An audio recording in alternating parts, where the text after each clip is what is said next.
The secret to a great forward start is streamline. For Cullen, that means both ends of the body are shaped like an arrow. He locks the hands, he gets his head right between his arm, he flattens his back, points his toes, and this shape helps him maintain speed and momentum off the blocks. Step 1. The sit dive. When Cullen teaches the forward start, safety is his main concern, so he always teaches in deep water where there's no chance of hitting the bottom. He likes to start low and easy, with something he calls the sit dive.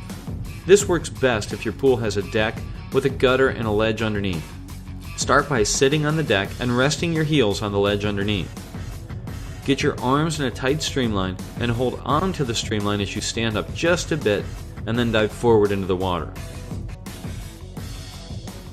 From the back, notice the tight streamline with Cullen's arms, and that he tries to keep the legs nice and straight and toes pointed as he dives into the water.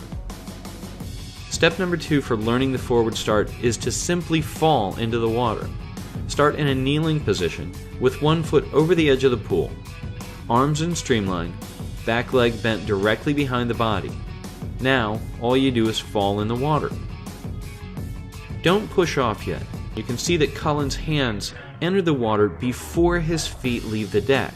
You want to feel like you're slipping into the water rather than hitting with your chest.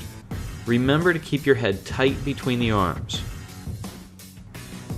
Once you can slip into the water, aim your hands just a little farther out.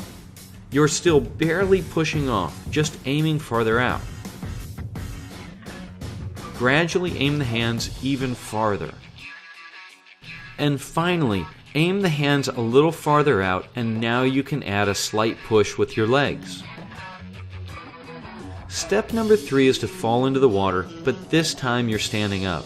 Curl your toes over the edge. Lean over at the waist, with your head, arms, and hands in streamline. Then just fall in. Let's check. Are Cullen's feet still on the deck when his hands enter? Yes. He can actually see his feet as they leave the wall. And notice that he keeps everything flat, from his hands through the shoulders and all along his back. Now aim the hands out a little farther, still keeping the back nice and flat. Now aim the hands a little farther and add a slight push with the legs. And with the same streamline, but a little more push. From the back, notice that Cullen enters the water with no splash, just a nice clean entry with the hands and feet. Step number 4 is to fall into the water from the blocks. When you step onto the block, job number 1 is to plant your feet. Place them shoulder width apart for a stable base, and curl your toes over the edge to get a really good grip.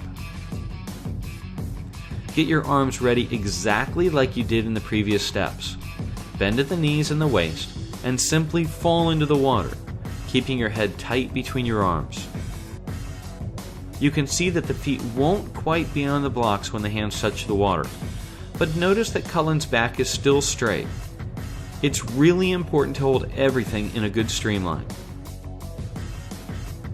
Try again, but this time aim the hands farther out and add a slight push with the legs. And finally, add a little more push. Aim a little farther out. Once you can do this, you're ready to learn the grab start and the track start.